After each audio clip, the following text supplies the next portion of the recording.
New South Wales Independent Commission Against Corruption has handed down its report into the former New South Wales Premier Gladys Berejiklian, and she was a bit naughty. Let's explain the whole thing from its beginning. It's a fun story, so settle in.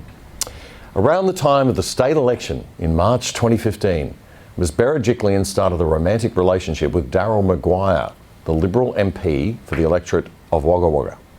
She was the MP for the electorate of Willoughby in Sydney, and she was the Minister for Transport and Industrial Relations. And Maguire is on record as saying that their romance started in 2013, but whatever. Anyway, the Libs won the 2015 election and Gladys became the Treasurer, and nobody knew about their romance. Then in 2018, Big Darryl was named in an ICAC inquiry with allegations made that he had misused his position as an MP to secure big property deals with developers, including a Chinese company. He also admitted to running a business from his government office that involved arranging visas for cash. This became the subject of another ICAC probe, and Maguire was charged for giving false evidence. But Dazza refused to quit for a while. Then he was finally kicked out of the Liberal Party and resigned as the member for Wagga Wagga. He told Gladys in a text message to make a show of it all. "Get stuck into me. Kick the shit out of me. It's good for party morale." Then in October 2020, when Gladys was Premier and doing a really horrible job of managing COVID, as all Aussie premiers did, but being slightly less horrible at it than the rest, things got spicy. New ICAC hearings into the alleged misdeeds began. Mr Maguire's involvement in a $300 million land sale to Country Garden, a Chinese company, in 2017 was explored. The deal didn't happen, but if it had, Maguire was going to get a nice fee, almost $700,000. Nothing illegal about that, of course, but the inquiry was told that he gave the Premier's personal email address to the seller. He secured a meeting with the Minister for Roads to rezone the site, and he's on tape talking about the deal with Gladys, saying how it could help him with his debts if the deal goes through. To which she replied, "I don't need to know about that bit." And it was this hearing that Gladys came out and admitted her romantic relationship with Darryl.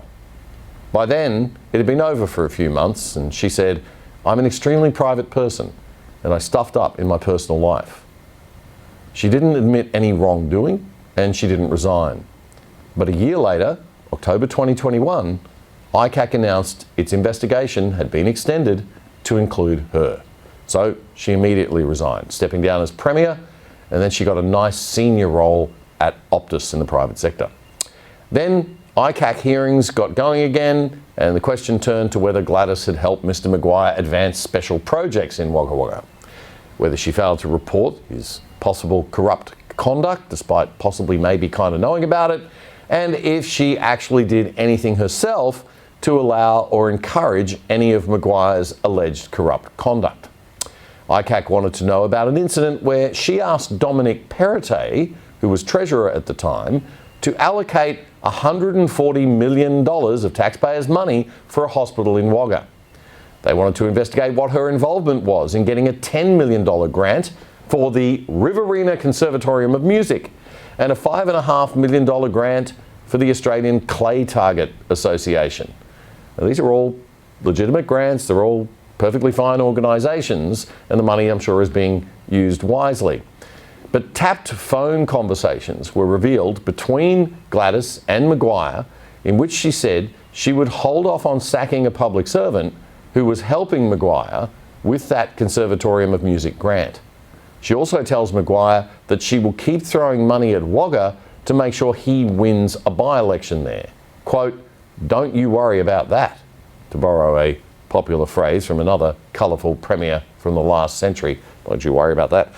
Then in November last year, Mr Maguire was charged with criminal conspiracy related to alleged visa and migrant fraud, and that's now before the courts, that matter. And now here we are, 20 long months after its last hearing, the New South Wales ICAC, setting a new bar for bureaucratic efficiency, finally hands down its report, finding that Gladys failed her ministerial duties by not notifying ICAC of her suspicion that Maguire had engaged in behaviour that might have been considered corrupt. That there was a clear, quote, conflict of interest between her public duty and her private interests.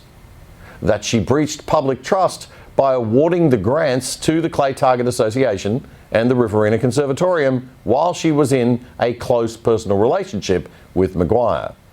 And that the funding was influenced by her relationship with Mr. Maguire. Pretty damning stuff. So what happens now? Well, not much. ICAC is not pursuing charges against Ms. Berejiklian for any offence, saying that, quote, the Commission is not of the opinion that consideration should be given to obtaining the advice of the Director of Public Prosecutions. It is getting the advice from the DPP on whether criminal proceedings should start against Maguire, though. Optus have indicated that they don't see a connection between what Gladys did while she was Premier and her job now.